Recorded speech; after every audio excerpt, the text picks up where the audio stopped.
mahal kita. Mahal kita. Ay, Marian! Ano na? Kamusta na ang mistress ng asawa mo? Eh, ano nalagay ni Lena?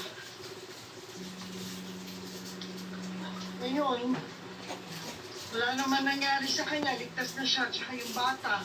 Kaya lang, nag-aalala ako eh. Kasi, ang sinasabi niya, kaya daw siya nahulog sa hagdanan kasi tinulak siya ni Tanggol. Aba, bongga! Kung tinulak ni Tanggol ang kabit at nahulog sa hagdan, bongga yun, Day! At kung nakunan, dahil sa pagkakulog sa hagdan, wala na yung Tanggol. Lalong bongga, wala na responsibilidad! Trigo, wala na rin kabitsing-kabitsing. Free na, Trigo! Bongga yun sa inyo! Pero Loda, wala namang kasalanan yung anak ni Len.